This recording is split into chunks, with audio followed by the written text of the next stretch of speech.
Here's something I hear constantly from buyers in Massachusetts. I feel like I should wait, but I'm not sure what I'm waiting for. And here's the other version that I often hear. I think I'm ready, but how do I actually know? Now, if either of those sounds familiar, this video is specifically for you. My name is Andrew Adams, and I work with first-time homebuyers across Massachusetts.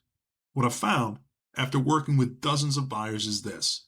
Most people who feel stuck aren't actually stuck financially. They're stuck because they're trying to make a structured decision with an unstructured set of information. So today, we're going to change that.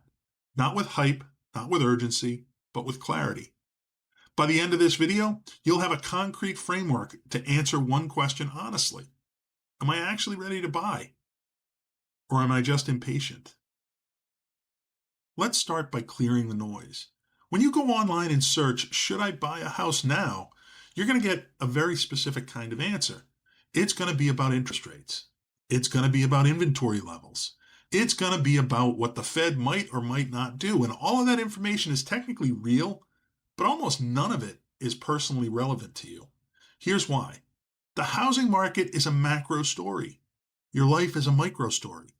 And what drives your readiness has almost nothing to do with where rates are heading and almost everything to do with four variables. Your income. Is it stable enough to support a mortgage payment? Two, your savings. Do you have what you need for down payment, closing costs, and reserves? Your credit. Does your score qualify you for a loan that makes financial sense? And then your debt, specifically your debt to income ratio, which is the number lenders care most about. Notice what's not on that list.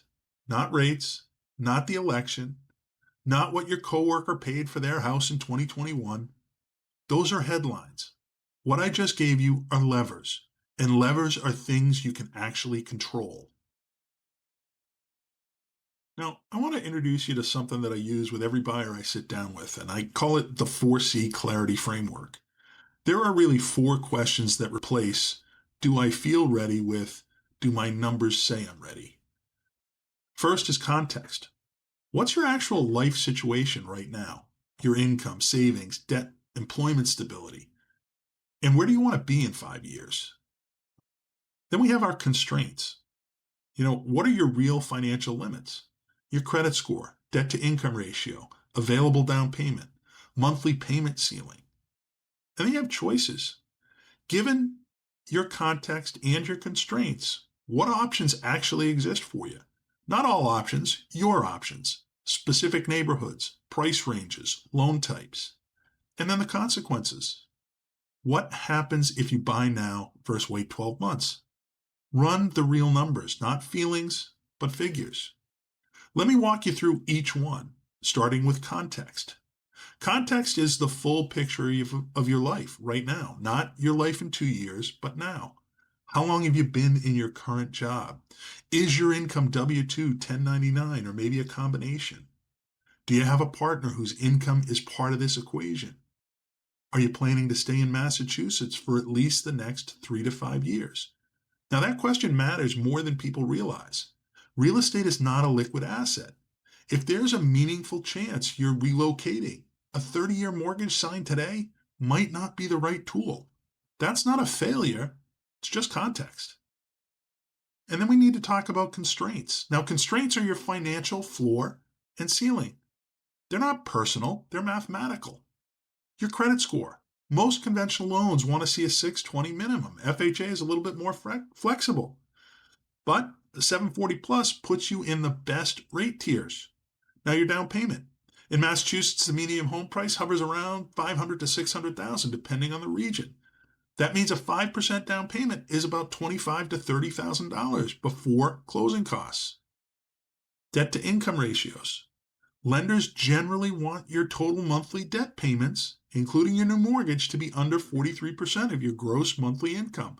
Some programs allow for higher, but this is your ceiling. And more importantly, are you comfortable with that payment? Cash reserves. Most lenders want to see 2 to 3 months of mortgage payments sitting in savings after your down payment and closing costs. Now, if you know these numbers cold, you're already ahead of the majority of buyers who walk into conversations with realtors. If you don't know them yet, That's the first real action item from this video. Choices. Once you know your context and your constraints, choices become much simpler because now you're not asking, can I buy a house? You're asking, what houses can I actually qualify for and where are they in Massachusetts? That means getting specific. Are you looking at Boston proper, the suburbs, or further west? Have you looked at first-time homebuyer programs in Massachusetts? MassHousing, down payment assistance programs, below market rates for qualifying buyers. Have you gotten pre-approved or are you still in the browsing phase? Now, pre-approval is not a commitment. Pre-approval is information. It tells you exactly what you qualify for, which transforms an abstract question into a real one. And then the consequences. This is the one people skip, and it's the most important. Consequences means running both scenarios honestly. If you buy now, what does the monthly payment look like? What goes into reserves? What does your budget look like after closing? If you wait 12 months, what changes? Are you saving more? Are you paying down debt? Is there a specific number you're trying to reach? Or are you just waiting to feel more confident? Waiting is a legitimate strategy, but only if waiting actually moves you forward. If you're waiting and nothing changes structurally, you're not building readiness, you're building anxiety. So here's how I apply the 4C framework to make real recommendations. I'm going to give you a simple 3-category diagnostic. Green, move forward. You've got stable income 2+ years, credits above 680, down payment ready, debt to income under 40%, 3+ months reserves. You have structure. The hesitation is emotional, not financial. You're ready. Yellow, plan first. 1 or 2 variables are off. Credit needs work or savings are 60 to 90 days short. This is not ready. This is ready in 6 to 12 months with a specific plan. Now that plan is the difference between purposeful waiting and indefinite waiting. And then red, we need to build foundation in multiple structural gaps. Maybe it's credit below 620, high debt to income, little to no savings. That's not a failure. This is where every homeowner starts. The goal here is 18 to 24 months of intentional building. Real estate's going to be there. Now, one important thing before we move on. This framework is exactly that, a framework. It's a starting point, not a verdict. Every person sitting in front of me is different. 2 people can be in the exact same yellow bucket with completely different paths forward. Your income trajectory, your family situation, your specific market, the programs available to you right now, all of that matters. So if you're yellow or red, that doesn't mean now is the wrong time to buy. It means your options might look a little different than someone in the green category.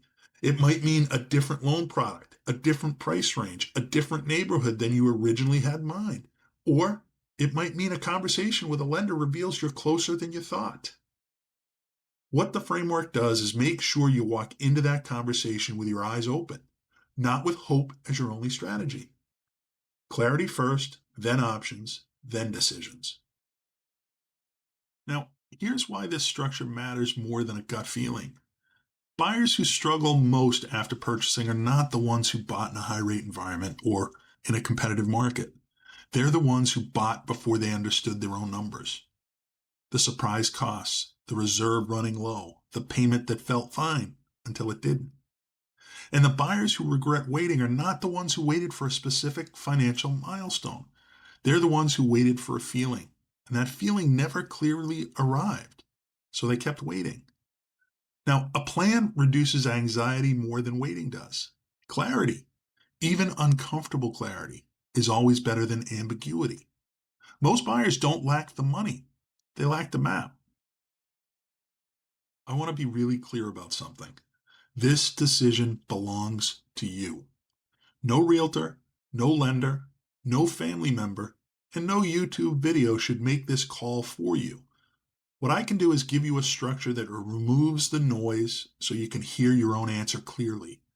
You deserve to buy with confidence, not pressure. And you deserve to wait with intention, not anxiety. Either path is valid, The only path that doesn't serve you is the one you take without information. If this framework helped you, here's what I suggest as a next step for you. Sit down this week and answer the 4 questions: context, constraints, choices, consequences. Write them out, not on your phone, on paper or a document where you have to actually think through each one. Now, if you want the full roadmap, I have a guide that walks you through each of these in detail. The link is in the description. And if you want to talk through where you specifically land, green, yellow, or red, let's build a plan. That's what I'm here for.